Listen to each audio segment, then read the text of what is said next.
আজি জুবিন গাৰ্গ আৰু গৰিমা গাৰ্গৰ ২৪ সংখ্যক বিবাহ বাৰ্ষিকী আৱেগিক গৰিমা গাৰ্গ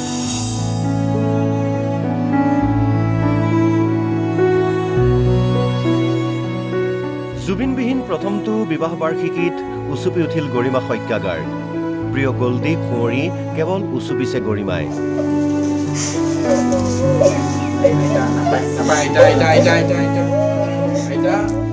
চকুৰ পানী টুকি বিবাহ বাৰ্ষিকীৰ শুভেচ্ছা গৰিমা গাৰ্গৰ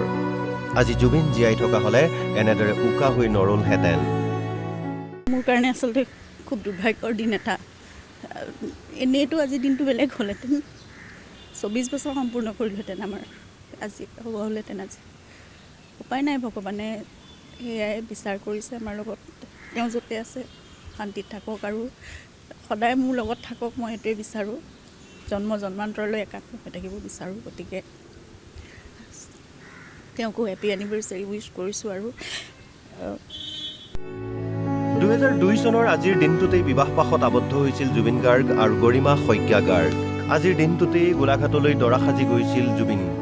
অগ্নিক সাক্ষী কৰি বিবাহপাশত আবদ্ধ হৈছিল জুবিন গাৰ্গ আৰু গৰিমা শইকীয়া কিন্তু জীৱনৰ আদবাটতেই পত্নীক এৰি কোনোদিন ঘূৰি নহাৰ বাটেৰে গুচি গ'ল প্ৰাণৰ শিল্পীগৰাকী আজি ২৪ বছৰ সম্পূৰ্ণ হ'লহেঁতেন তেওঁলোকৰ সম্পৰ্কৰ কিন্তু আজি গৰিমা অকলশৰীয়া জুবিন য'তেই আছে কুশলে থাকক শান্তিত থাকক জন্ম জন্মান্তৰলৈ জুবিনৰ সৈতে একাত্ম হৈ থকাৰ আশাৰে ন্যায়ৰ বাবে যুঁজি যাম বুলি মন্তব্য কৰিলে গৰিমাই কিনো কম এতিয়া সকলো মানে এই ন্যায়ৰ যুঁজখনত লাগি আছোঁ সেয়া তাকে ভগৱানে আশীৰ্বাদ দিয়ক ৰাইজে সহায় কৰক আমাক সকলো অসমবাসী ৰাইজ আমাৰ লগত থাকক আৰু দোষীকেইটাই শাস্তি পাওক এতিয়া আৰু তাৰ বাহিৰে বেলেগ কি কথা ভাবিব পাৰিম কাৰণ যি হৈ গ'ল জুবিন তেনেকৈ কায়িকভাৱে নহ'লেও আত্মিকভাৱে মোৰ লগত থকাটো মই বিচাৰোঁ আৰু এই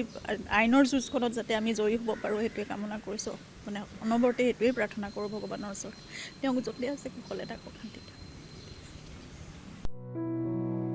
সামাজিক মাধ্যমত গৰিমাই শ্বেয়াৰ কৰিলে photo video' happy 24th anniversary Goldy প্ৰতিটো জনমলৈ প্ৰতিটো জন্মান্তৰলৈ তোমাৰ মৰমেৰে আশীৰ্বাদেৰে সদায় আৱৰি ৰাখিবা মোক মোৰ ঈশ্বৰ পুত্ৰ